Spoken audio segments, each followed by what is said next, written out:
నమస్కారం జీవనరేఖ కార్యక్రమానికి స్వాగతం. ముక్కు బ్లాక్ అవుతుందా? బ్లాక్ అవ్వడానికి గల కారణాలేంటి? ముక్కు బ్లాక్ అయిన వారు ఎలాంటి చికిత్సలు తీసుకోవాలి? స్నీజ్ నావెల్స్ కి చికిత్స విఫలమైతే తదుపరి దశ ఏమిటి? అమోర్ హాస్పిటల్ నుండి consultant ENT head and neck surgeon doctor సంయుక్త సామవేదం గారు మనతో ఉన్నారు. వారిని అడిగి మరిన్ని సందేహాలను నివృత్తి చేసుకుందాం. అలాగే మీ సందేహాలు ఏవైనా ఉంటే కింద స్క్రోల్ అవుతున్న నంబర్స్ కి కాల్ చేసి నివృత్తి చేసుకోవచ్చు. నమస్తే డాక్టర్ గారు. నమస్తే అండి. డాక్టర్ గారు, there are lot of reasons for nose blockage కదా, సో అసలు ఈ నోస్ బ్లాకేజ్ ఎందుకు అవుతుంది? ఓకే, సో నేను doctor Samyukta Samavedam from Amor hospitals, Kukatpally Y junction. So nose block అనేది చాలా కామన్గా వచ్చే ఈఎన్టీ ఓపీడీకి వచ్చే one of the most common complaints. దానికి వచ్చి కామన్ కాజెస్ అట్లా మనం చూసుకున్నట్టయితే కనుక మామూలుగా కామన్ కోల్డ్ మోస్ట్ కామన్గా, like seasonal viral upper respiratory infections, nose throat infections, ఇంకా కొంచెం డీప్గా వెళ్తే ముక్కు దూలం బొంకర అంటాం కదా. ఇప్పుడు రైట్ అండ్ లెఫ్ట్ నోస్కి మధ్యలో ఒక పార్టిషన్ ఉంటుంది కదా, దాన్ని ముక్కు దూలం అంటాము. సో దాన్ని ముక్కు దూలం బొంకరగా ఏదర్ రైట్కి కానీ లెఫ్ట్కి కానీ అవి వంగినప్పుడు, అంటే పెరుగుదలతో పాటు లేకపోతే ఇంజురీస్తో పాటు అది ఎట్ సైడ్ అయినా బెండ్ అయినప్పుడు అటు సైడ్ నోస్ బ్లాక్ అవ్వడము, లేకపోతే పక్కన టర్బినేట్స్ అని ఉంటాయి మనకు ముక్కులో సాఫ్ట్ టిష్యూ స్ట్రక్చర్స్, అవి స్వెల్ అయినప్పుడు like conditions, allergies, non allergic rhinitis, vasomotor rhinitis, వాటి వల్ల టర్బినేట్స్ పెద్దగా అవ్వడము. ఇంకా చూసుకుంటే మనకి సైనసైటిస్, సైనస్లో bacterial infection, fungal infection, allergies related polyps దానివల్ల. ఇంకా చూసుకుంటే పిల్లల్లో మెయిన్గా అడినాయిడ్ అని అంటాం కదా, అడినాయిడ్స్ హైపర్ట్రోఫీ, అవి ముక్కు వెనక భాగంలో ఉంటాయి అన్నమాట. సో దానివల్ల కూడా నోస్ బ్లాక్ అనేది వస్తుంది. సో ఇంకా చూసుకుంటే అండ్ ఈ రేర్గా క్యాన్సర్స్, ముక్కులో ఉండే నాన్ క్యాన్సరస్ గ్రోత్స్ కానీ, benign lesions to malignant lesions, anything, దీనివల్ల మామూలుగా కామన్ నుంచి అన్కామన్ కాజెస్ వరకు నోస్ బ్లాక్స్ ఉంటున్నాయి. సో మరి ఎలాంటి టెస్ట్లు ఉన్నాయి మ్యామ్ ఇవి నోస్ బ్లాకేజ్ కి చేయడానికి? ఓకే, సో ఎప్పుడైనా మనము పేషెంట్ వస్తారు కదా మన దగ్గరికి, వచ్చినప్పుడు బాగా బ్రీఫ్ హిస్టరీ తీసుకుంటాం అనమాట. సో ఎన్ని రోజుల నుంచి ఉంది, ఏంటి డ్యూరేషన్ ఏంటి, అసలు ఎలా స్టార్ట్ అయింది, ఒక సైడ్ ఉందా, రెండు సైడ్ ఉందా, ఇవన్నీ పరిగణంలోకి తీసుకొని మనకి అవసరమైతే హెడ్ ల్యాంప్తో ఎగ్జామిన్ చేస్తాం నోస్ని, నేను డాక్టర్గా. సో ఎగ్జామిన్ చేసినప్పుడు మనకు కొన్ని నిర్ధారించగలుగుతాము.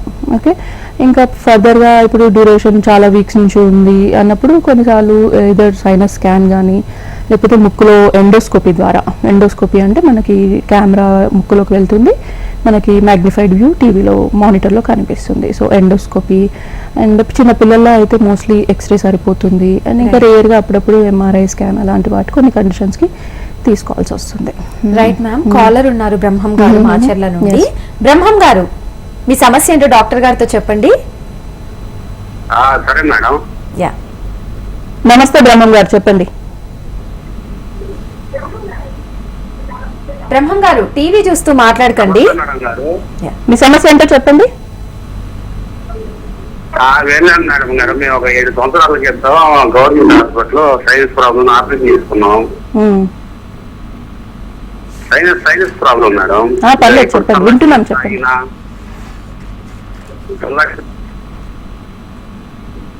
బ్రహ్మం గారు, టీవీ చూస్తూ మాట్లాడకండి, కట్ అవుతుంది కాల్. సైనస్ ప్రాబ్లం మేడం మాకు. ఓకే, ఏదో చల్లటి నీళ్ళు తాగినా. చెప్పండి, వినిపిస్తుంది. మేడం గారు చెప్పండి, వినిపిస్తుంది. ఉన్నానండి, చెప్పండి.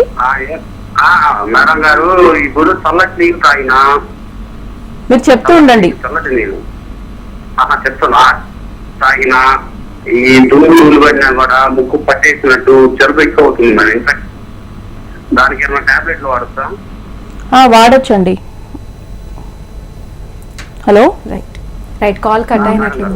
ఓకే, చెప్పండి బ్రహ్మం గారు, అంటే క్లియర్ గా మీ ప్రాబ్లం ఏంటో చెప్పండి. చెప్పిన తర్వాత డాక్టర్ గారు సొల్యూషన్ ఇస్తారు మీకు. మీరు చెప్పిన దాన్ని బట్టి మోస్ట్లీ ఎలర్జీస్ ఉంటుంటాయి. ఓకే, సీజనల్ ఎలర్జీస్ కానీ through out the year allergies, అసలు ఏ టైప్ ఆఫ్ ఎలర్జీస్, దేంతో కంట్రోల్ అవుతుంది, ఇనిషియల్గా యాంటీహిస్టమిన్ మెడికేషన్తో కంట్రోల్ అవుతుందా, లేకపోతే స్టెరాయిడ్స్ నేజల్ స్ప్రే అవసరం పడుతుందా, throughout the day symptoms ఉంటున్నాయా, ఓన్లీ మార్నింగ్ సిమ్టమ్స్ ఉంటున్నాయా, వీటన్నిటిని పరిగణించి డీటెయిల్ హిస్టరీ తీసుకొని మెడికేషన్ డెఫినెట్గా ఉంటుంది. రైట్ డాక్టర్ గారు, ఇంకో కాలర్ ఉన్నారు అబ్రహం. సో అబ్రహం గారు, మీ సమస్య అంటే చెప్పండి డాక్టర్ గారితో. ముక్కులు బీచుకుపోతా ఉంది కదా, ఎన్ని రోజుల నుంచి? నైట్ పూట నాకు దొరకొస్తా ఉంది, ముక్కులు బాగా బీచుకుపోతా ఉంది. ఓకే, ఎప్పుడన్నా వెళ్ళారా మరి డాక్టర్ దగ్గరికి, ఈఎన్టీ డాక్టర్ దగ్గరికి? బీచుకుపోతుంది ముక్కులు బాగా నైట్ పూట. ఎన్ని రోజుల నుంచి జరుగుతుంది అబ్రహం గారు? Right ma'am, so basic symptoms గురించి చెప్దాం అనుకుంటున్నాను. సో నోస్ బ్లాక్ అనేది ఇంకా సిమ్టమ్ అదే. సో రైట్ సైడ్ ఉందా, లెఫ్ట్ సైడ్ ఉందా, దాంతో పాటు మనకి నోస్ బ్లాక్ ఉంటే ఆటోమేటిక్ గా ఏం చేస్తాం, మనము నోరు తెరుచుకొని గాలి తీసుకుంటాం. సో ఈ నోరు తెరుచుకొని గాలి తీసుకోవడం వల్ల గొంతు ఎండుకుపోతుంది, గొంతు ఇన్ఫెక్షన్స్ వస్తూ ఉంటాయి. పిల్లల్లో అయితే కనుక, పెద్దల్లో కూడా. అండ్ నోరు అంతా గాలికి ఎక్స్పోజ్ అవడం వల్ల టీత్ సరిగా డెవలప్ అవ్వదు, టీత్ డీకే, టూత్ కేరీస్ ఇలాంటి ప్రాబ్లమ్స్ చిన్నప్పటి నుంచి చూస్తున్నారు. ఎందుకంటే వాళ్ళు సగం నోరు తెచ్చుకొని పడుకోవడం వల్ల ఆ ఎనామిల్ అనేది ప్రొటెక్షన్ ఉండట్లేదు, ఎస్ఎల్ఐవా ప్రొటెక్షన్ కానీ. సో ఇంకా డీప్గా వెళ్తే కనుక మనకి స్లీప్ యాప్నియా, స్నోరింగ్, దాని రిలేటెడ్ ఇష్యూస్, స్లీప్ యాప్నియా వల్ల మళ్ళీ సడన్ డెత్స్, హార్ట్ అటాక్స్ అలాంటివి కూడా వస్తూ ఉంటాయి. సో ఇప్పుడు మనకి సిమ్టమ్స్ ఒక నోస్ బ్లాక్ కదా, కొన్నిసార్లు దాన్ని ఒక ఫ్యూ వీక్స్ వరకు నెగ్లెక్ట్ చేస్తూ ఉంటారు కొందరు. సో ఎటువంటి టైంలో ఎమర్జెన్సీ హెల్ప్ తీసుకోవాలనే దాన్ని బట్టి, సో ఎప్పుడైనా మనకి సివియర్ హెడేక్ వచ్చింది, నోస్ బ్లాక్తో పాటు సివియర్ హెడేక్, ఫేషియల్ పెయిన్ మెయిన్గా, ఫేస్కి రైట్ కానీ లెఫ్ట్ కానీ హోల్ ఫేషియల్ పెయిన్ కానీ, headache back of the head కానీ ఇలాంటి సిమ్టమ్స్ ఉన్నప్పుడు, లేకపోతే నోస్లో నుంచి బ్లీడింగ్ అయినప్పుడు, అండ్ నోస్ బ్లాక్ నుంచి ఐ చుట్టూ సరౌండింగ్ ద ఐ ప్రెషర్ కానీ బరువుగా అనిపిస్తుంటుంది కదా కొన్నిసార్లు. సో అలాంటివి ఏమైనా నోస్లో ఉన్నప్పుడు చిన్న చిన్నవి క్యాన్సర్ కానీ నాన్ క్యాన్సర్ లీజన్స్ కానీ ఉన్నప్పుడు అవి ఐకి స్ప్రెడ్ అయ్యే ఛాన్స్, బ్రెయిన్కి స్ప్రెడ్ అయ్యే ఛాన్స్ ఎక్కువగా ఉంటుంది. సో ఇలా ఏమైనా అన్యూజువల్ సైన్స్ ఉన్నప్పుడు ఫస్ట్ ఫ్యూ డేస్లోనే కన్సల్ట్ అవుతే బెటర్. కామన్ కోల్డ్ తో వచ్చే ఎలాగో అది ఒక 5 to 10 days ఉంటుంది. సో యూజువల్ గా కామన్ కోల్డ్ తర్వాత అప్పుడప్పుడు ఫ్యూ వీక్స్ కూడా ఉంటుంది. So more than 6 weeks any common nose block ఉన్నప్పుడు కన్సల్ట్ చేస్తే మంచిది. అండ్ ఇప్పుడు నేను చెప్పిన danger signs like sleep apnoea అంటే ఏం లేదు, నిద్రలోనే ఉలికిపడి లేవడము, డే టైంలో నిద్ర రావడము, డే టైంలో నిద్ర అప్పుడప్పుడు డ్రైవింగ్ చేసేటప్పుడు నిద్ర వస్తే అది చాలా ప్రమాదకరం కదా. సో ఇలాంటి ఏదైనా డేంజర్ సైన్స్ ఉంది, అది నోస్ బ్లాక్ వల్ల అసోసియేట్ అయ్యి ఉంది అంటే ఇమీడియట్ గా కన్సల్ట్ అయితే బెటర్. రైట్ డాక్టర్ గారు, కాలర్ ఉన్నారు సంగారెడ్డి నుండి వెంకటేష్ గారు. వెంకటేష్ గారు, మీ సమస్య ఏంటో డాక్టర్ గారితో చెప్పండి.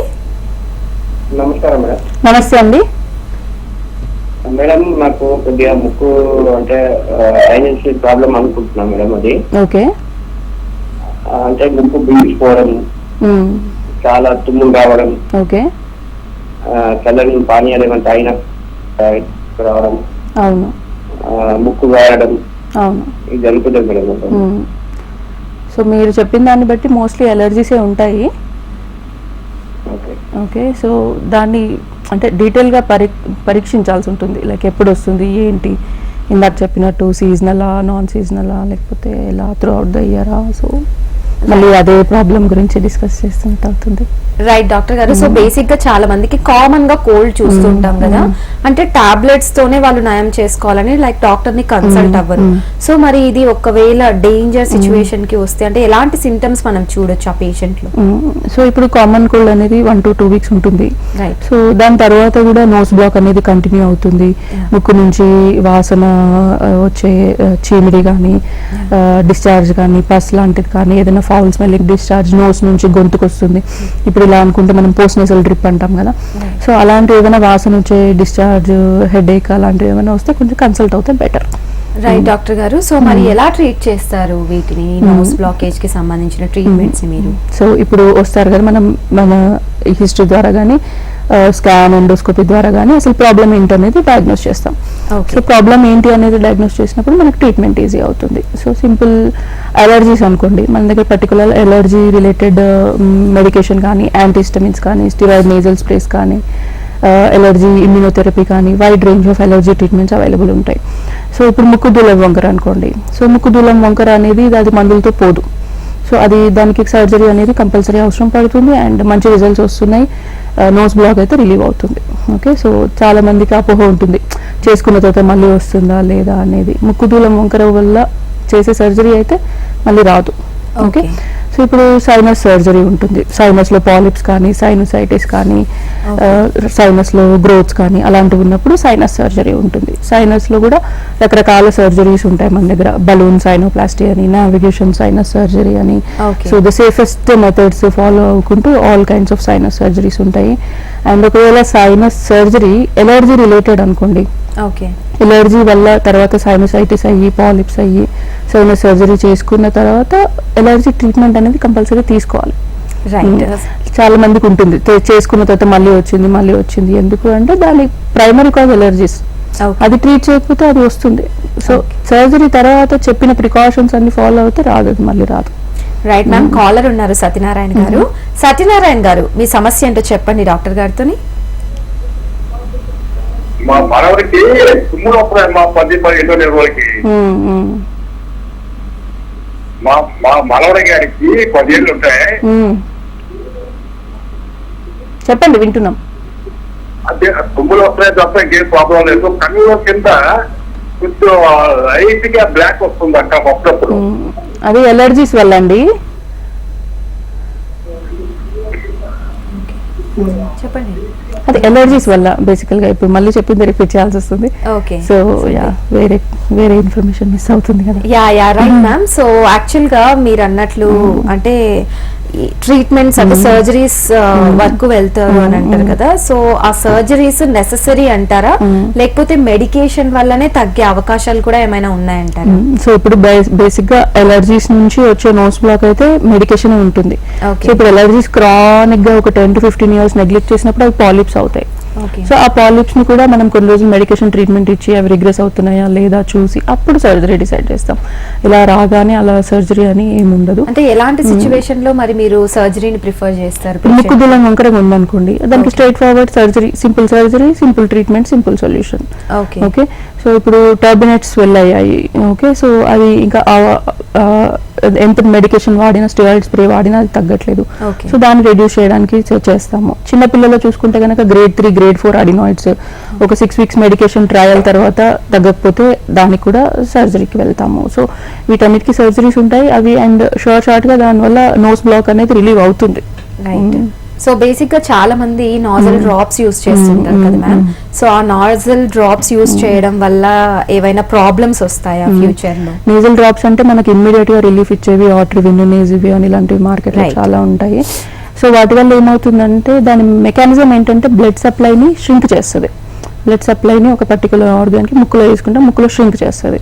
సో ఇమ్మీడియట్ గా రిలీఫ్ అవునట్టు ఉంటుంది. But as soon as the medication effect అయిపోయిన తర్వాత మళ్ళీ బ్లడ్ ఫ్లో బ్యాక్ వచ్చేస్తుంది.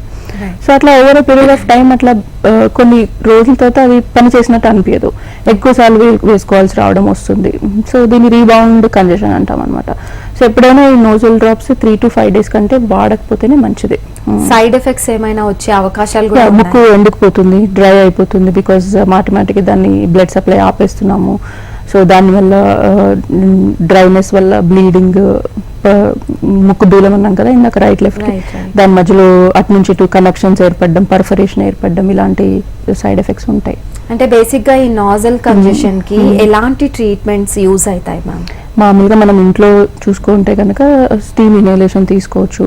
సెలైన్ నేజల్ డ్రాప్స్ అని మామూలుగా దొరుకుతాయి మార్కెట్ లో. లేకపోతే సాల్ట్ వాటర్, బాగా రోలింగ్ బాయిలింగ్ చేసిన వాటర్ని దాంట్లో కొంచెం కామన్ టేబుల్ సాల్ట్ కలిపిన బాగానే ఉంటుంది. డిపెండ్స్ ఇంకా పేషెంట్స్ ప్రిఫరెన్స్ని బట్టి సెలైన్ నేజల్ డ్రాప్స్ యూస్ చేసుకోవచ్చు. దానివల్ల కొంతవరకు రిలీఫ్ వస్తుంది. And over the counter medications కూడా దొరుకుతాయి. But the one better consult అయితే బెటర్. ఇంకా మెడికేషన్ వాడాల్సి వచ్చే టైంకి కన్సల్ట్ అయితే బెటర్. Right ma'am. కాలర్ ఉన్నారు అజయ్ హైదరాబాద్ నుండి. అజయ్ గారు మీ సమస్య ఏంటో డాక్టర్ గారితో చెప్పండి. గుడ్ ఆఫ్టర్నూన్ అండి. మేడం నా పేరు అజయ్ అండి, హైదరాబాద్ నుంచి. చెప్పండి. లాస్ట్ 10-12 years నుంచి నాకు ఈ ప్రాబ్లం ఉందండి. అంటే విపరీతంగా తుమ్ములు రావడము, కళ్ళ నుంచి నీళ్ళు రావడం. ఓకే. సో ఇది రెగ్యులర్ గా జరుగుతుంటాయి మేడం. ప్రతి 7 days లో 3-4 days ఇలాగే ఉంటుంది. అయితే ఇలా వచ్చిన డస్ట్ ఎలర్జీ ఉంది మేడం. డస్ట్ ఎలర్జీ అలా పడదు అనమాట అలర్జీస్. సో ఎలర్జీస్ కి ఇప్పుడు మనకి ట్రీట్మెంట్స్ ఉన్నాయండి. సెట్రిజిన్ టాబ్లెట్ వేసుకుంటే సెట్ అయిపోతుంది మేడం. సెట్రిజిన్ అనేది సొల్యూషన్ కాదండి. మరి దీనికి మీకు దేనికి ఎలర్జీ ఉంది, ఏ పర్టికులర్ టైప్ ఆఫ్ డస్ట్ పార్టికల్స్కి ఎలర్జీ ఉంది అనేది ఒక డీటెయిల్డ్ స్కిన్ ప్రిక్ టెస్ట్ అని ఉంటుంది. ఎలర్జీ దేనికి ఉందని నిర్ధారించబడుతుంది. దాని తర్వాత ఇమ్యూనోథెరపీ అనేది ఇవ్వబడుతుంది. సో అదైతే మీకు కరెక్ట్ అయిన treatment. So every 3-4 days in week అంటే it's almost throughout the year ఉన్నట్టే. Okay right ma'am. సో మరి ఎలాంటి ఎన్విరాన్మెంటల్ ఫ్యాక్టర్స్ ద్వారా ఐ మీన్ ఈ కంజెషన్ అనేది వర్స్ అవుతుంది? సో చల్లని వాతావరణము, కొన్నిసార్లు పొల్యూషన్, కొంతమందిలో స్మోకింగ్, అండ్ ఇప్పుడు కొందరికి డస్ట్ అంటే పడదు. సో ఇమీడియట్ గా ఇల్లు ఉడిచినా గానీ కర్టన్స్ దులిపినా గానీ అలర్జీస్ వస్తూ ఉంటాయి. సో వీళ్ళకి మెయిన్ గా కొంచెం డస్ట్ లెస్ అట్రాక్ట్ చేసే ఫ్యాబ్రిక్స్ చూస్ చేసుకోమంటాం. లైక్ సింథటిక్ కానీ సాటిన్ కానీ నాన్ అలర్జన్ ఫ్యాబ్రిక్స్ ఉంటాయి. సో డ్రై స్వీపింగ్ కాకుండా వెట్ మాపింగ్ అలాంటివి చేసుకుంటే కూడా ఉపయోగాలు ఉంటాయి. సో ఎలాంటి నాజల్ బ్లాకేజెస్ డేంజర్ అని అంటారు మ్యామ్? ఎలా గుర్తించవచ్చు వాటిని మనం? సో ముక్కులోంచి బ్లడ్ వచ్చినా కానీ, లేకపోతే గురక నోరు తెరిచి పడుకోవడము, దానివల్ల యాప్నియా రావడము, యాప్నియా అంటే నిద్రలో లేచి ఉడికి పడడము, సివియర్ హెడేక్ రావడము, చూపు ఏదైనా ప్రాబ్లంగా అనిపించడము, ఏదైనా డేవియేటెడ్ సెప్టమ్ కూడా ఈ నోస్ బ్లాకేజ్ కి కారణం అని మనం అనుకోవచ్చా? ఇందాక చెప్పాను కదా, డివియేటెడ్ నేజల్ సెప్టమ్ అంటే ఏం లేదు. ఇందాక ముక్కుదులం వంకర అని చెప్పాను కదా, అది సేమ్. డివియేటెడ్ నేజల్ సెప్టమ్ అంటే అది. ఓకే, అంటే మీరు ఎలాంటి టిప్స్ ఇస్తారు నోస్ బ్లాకేజ్ కాకుండా? ఎలాంటి టిప్స్ తీసుకుంటే మనకి ఆ బ్లాకేజ్ అనేది తగ్గుతుంది? సో ఎలర్జీస్ ఉన్న వాళ్ళు కంపల్సరీ బయట తిరిగినప్పుడు మాస్క్ వేసుకోవడము, స్మోకింగ్ చేసే వాళ్ళు కంపల్సరీగా స్మోకింగ్ ఆపేయడము. సో ఇందాక చెప్పినట్టు డ్రై స్వీపింగ్ కాకుండా వెట్ మాపింగ్ చేసుకోవడము, కొన్నిసార్లు ఎయిర్ ప్యూరిఫైయర్స్ అండ్ హ్యూమిడిఫైయర్స్ వాడడం కూడా తగ్గుతుంది. Right ma'am. సో మరి సైడ్ ఎఫెక్ట్స్ వస్తూ ఉంటాయి కదా కొన్ని మెడికేషన్ వాడడం వల్లనో లేదా సర్జరీస్ వాడడం వల్లనో, అది ఎంత వరకు కరెక్ట్ మ్యామ్? అంటే నిజమని నమ్మొచ్చు అంటారా సైడ్ ఎఫెక్ట్స్ ఇవి? సైడ్ ఎఫెక్ట్స్ అన్నిటికీ ఉంటాయి. ఇప్పుడు స్టెరాయిడ్ నేజల్ స్ప్రే వాడినా కూడా వాటి సైడ్ ఎఫెక్ట్స్ వాటికి ఉంటాయి, డ్రైనెస్, బ్లీడింగ్ అలాంటివి. సో సర్జరీస్ వల్ల కూడా సైడ్ ఎఫెక్ట్స్ అని చెప్పను, బట్ ఇందాక చెప్పినట్టు అలర్జీస్ ని నెగ్లెక్ట్ చేస్తే మాత్రం there is a chance that primary cause ని ట్రీట్ చేయకపోతే it can come back. Right. మరి మ్యామ్, సో ఈ సర్జికల్ ఆప్షన్స్ అనేవి దెర్ ఆర్ లాట్ అని మీరు ఇందాక చెప్పారు కదా, సో అవి సేఫ్ అయినా? సేఫ్ అండి, సేఫ్ అని చెప్పొచ్చు. ఎందుకంటే ఇప్పుడు బలూన్ సైనోప్లాస్టీ అసలు ఏది అంటే కట్స్ కానీ ఏమి రావు. సో వెరీ నాన్ ఇన్వేజివ్ అనే చెప్పొచ్చు. సో ముక్కుదులం వంకర ఎండోస్కోపిక్ అప్రోచ్ ద్వారా చేస్తాం కాబట్టి ఎండోస్కోపిక్ అంటే మనకి మానిటర్లో అంతా కనిపిస్తుంది ముక్కులో ఏం జరుగుతుంది అనేది. మనకి 4K HD కెమెరాస్ ఉంటాయి. సో దానివల్ల అసలు ఏం చేస్తున్నాము, ఎక్కడ చేస్తున్నాము, నావిగేషన్ టెక్నిక్స్ ఉంటాయి. నావిగేషన్ అంటే మనకి 3 dimensional పిక్చర్ వస్తుంది. మనం లోపల ఇన్స్ట్రుమెంట్స్ పంపించినప్పుడు ముక్కులో నుంచి ఎక్కడికి వెళ్తుంది, బ్రెయిన్ దగ్గర ఉన్నామా, కన్ను దగ్గర ఉన్నామా, ముక్కులోనే ఉన్నామా అనేది 3 dimensional వ్యూలో ఉంటుంది. సో ఇవన్నీ టెక్నిక్స్ మనం ఎక్కడెక్కడ అవసరం పడితే అక్కడక్కడ యూజ్ చేసుకుంటూ చేస్తాం కాబట్టి నథింగ్ టు వరీ. అండ్ పిల్లలకి వచ్చేసరికి కోబ్లేషన్ టెక్నిక్స్ అని ఉంటాయి. సో దానివల్ల అసలు బ్లడ్లెస్ అనే చెప్పొచ్చు సర్జరీస్. సో బేసిక్ గా మ్యామ్ చాలా మంది సైనసైటిస్ తో బాధపడుతూ ఉంటారు కదా, సో మరి సైనసైటిస్ ఎంత వరకు ఈ నోస్ బ్లాకేజ్ కి ఎఫెక్ట్ అవుతుంది? సైనసైటిస్ వల్ల డెఫినెట్ గా నోస్ బ్లాక్ అనేది అవుతుంది. సో ఎందుకంటే ఇప్పుడు సైనస్ లోంచి చీమ్ పేరుకోవడం కానీ, పాలిప్స్ రావడం కానీ దాన్ని సైనసైటిస్ అంటాము. అండ్ దాన్ని మెయిన్ గా మనకి సైనస్ స్కాన్ అన్నా లేదంటే ఎండోస్కోపీ ద్వారా డయాగ్నోస్ చేసుకోవచ్చు. సో ఫస్ట్ ఏంటి కాజ్ అనేది, ఓన్లీ సైనసైటిస్ ఏనా లేదా అనేది మనం ఫ్యూ ఇన్వెస్టిగేషన్స్ ద్వారా దాన్ని ఐడెంటిఫై చేయగలిగితే ఈజీగా ఉంటుంది.